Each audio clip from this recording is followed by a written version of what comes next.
नमस्कार दोस्तों, आज की वीडियो में हम समझेंगे कि डीसी मोटर कैसे काम करती है। दोस्तों, मोटर वो डिवाइस है जिसमें हम करंट पास करें और वो घूमने लग जाता है। तो कैसे आखिर एक डिवाइस करंट पास करने से रोटेशन स्टार्ट कर देता है, आइए समझते हैं।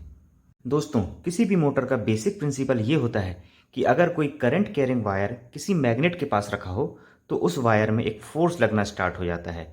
ऐसा क्यों होता है? सपोज ये एक करंट कैरिंग वायर है और ये मैग्नेट के पास रखा है, क्योंकि करंट कैरिंग वायर खुद अपने आप में एक मैग्नेट है। ये वायर मैग्नेटिक फील्ड प्रोड्यूस कर रहा है। यहाँ पर एक मैग्नेट दूसरी मैग्नेट के पास रखी है, तो मैग्नेट के बीच आपस में फोर्स लग रहे हैं। अगर ये वायर इस तरह से रखा है तो इन मैग्नेट की वजह से इस पर कोई फोर्स लग रहा है। इस वजह से ये वायर ऊपर नीचे दाएं बाएं कहीं भी मूव कर सकता है। वायर में लगने वाले फोर्स को बढ़ाया जा सकता है अगर वायर की जगह कॉइल यूज की जाए, और इस फोर्स को और भी ज़्यादा हम बढ़ा सकते हैं अगर इस कॉइल को हम एक सॉफ्ट आयरन कोर के ऊपर लपेट दें। जब कॉपर वायर को सॉफ्ट आयरन कोर के ऊपर लपेट दिया जाता है तो जो अरेंजमेंट तैयार होता है उसे कहते हैं हम आर्मेचर, और वो कुछ इस तरह दिखता है। देखिए स्क्रीन पर यहाँ पर आपको दिख रहा है कॉपर वायर है और सॉफ्ट आयरन है, तो ये कहलाता है आर्मेचर और यही रोटर पार्ट होता है।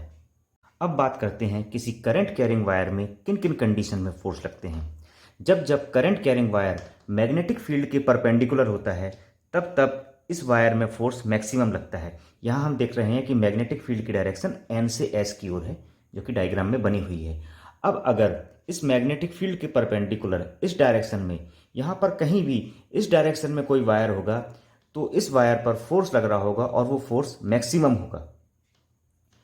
अगर इस कंडीशन में वायर होगा तो भी वो मैग्नेटिक फील्ड के परपेंडिकुलर है, तब भी इस वायर में जो फोर्स लग रहा होगा वो मैक्सिमम होगा।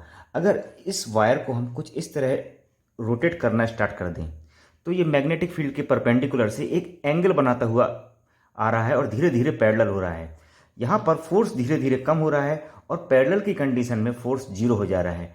ठीक इस कंडीशन में भी अगर हम वायर को इस तरह मोड़ें और पैरेलल करते जाएं तो फोर्स धीरे धीरे कम होने लग जाएगा और पैरेलल कंडीशन आने पर यह फोर्स जीरो हो जाएगा। मतलब इस कंडीशन में जब जब भी वायर मैग्नेटिक फील्ड के पैरेलल है, कहीं पर भी हम ले जाएं वायर को, फोर्स हमारा इस वायर पर जीरो ही रहेगा। तो यहाँ पर हमने देखा कि वायर में किन किन कंडीशंस में फोर्स लग रहा है, लेकिन आखिर इन फोर्सेस को कैसे एडजस्ट करें कि हमारा आर्मेचर, यहाँ पर आर्मेचर की जगह हम एक सिंपल कॉइल लेंगे जहाँ सॉफ्ट आयरन कोर नहीं है और ना ही बहुत सारे टर्न्स है, केवल एक टर्न है, ताकि हमें समझ में आसानी से आ जाए।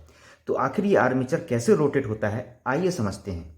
इस कॉइल में अलग अलग वायर्स पर फोर्स किस किस डायरेक्शन में लग रहे हैं ये समझने के लिए हमें पहले समझना होगा फ्लेमिंग्स लेफ्ट हैंड रूल। और फ्लेमिंग्स लेफ्ट हैंड रूल कुछ इस तरह से है। अगर हम अपने बाएं हाथ की ऊपर की तीन फिंगर्स को, मतलब थंब, फोर फिंगर और मिडिल फिंगर, इन तीनों फिंगर को कुछ इस तरह से एडजस्ट करें कि हमारी जो मिडिल फिंगर है वो करंट की डायरेक्शन में हो, फोर फिंगर मैग्नेटिक फील्ड की डायरेक्शन में हो, तो थंब हमें फोर्स की डायरेक्शन बताएगा। इस केस में देखिए एन से एस मैंने अपनी फोर फिंगर को मैग्नेटिक फील्ड की डायरेक्शन में अलाइन कर लिया है। अब सपोज करंट अगर इनवर्ड डायरेक्शन में है तो थंब मेरा अपवर्ड डायरेक्शन में है।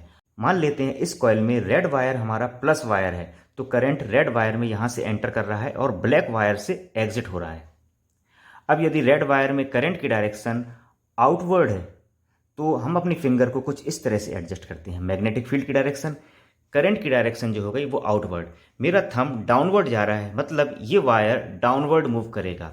ठीक इसी टाइम ब्लैक वायर में करंट की डायरेक्शन इनवर्ड है, तो मैं अपनी फिंगर को, मिडिल फिंगर को इनवर्ड में कर लेता हूँ।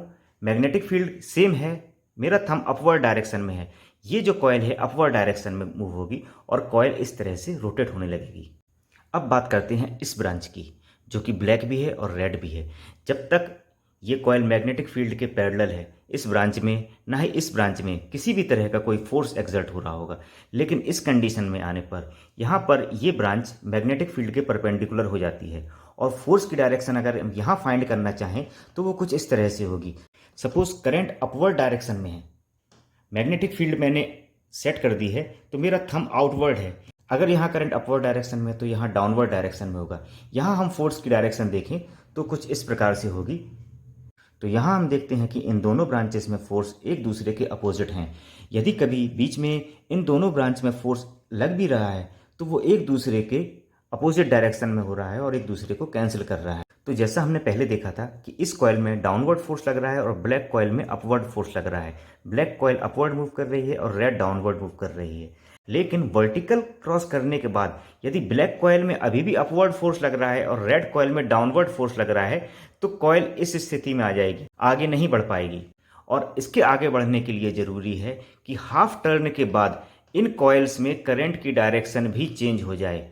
तो यहाँ हम एक ऐसा अरेंजमेंट करते हैं कि हर हाफ साइकिल के बाद, मतलब जब कॉइल वर्टिकल को क्रॉस करती है, जैसे ही कॉइल वर्टिकल को क्रॉस करती है तुरंत ही कॉइल में करंट की डायरेक्शन भी चेंज हो जाती है। ये स्प्लिट रिंग का अरेंजमेंट कैसे काम करता है और हर हाफ साइकिल के बाद सर्किट में या कॉइल में करंट की डायरेक्शन कैसे चेंज होती है, आइए समझते हैं।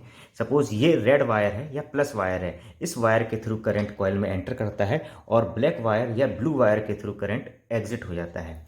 ये दो येलो थ्रेड दिख रहे हैं, इनको हम कहते हैं कार्बन ब्रशेस।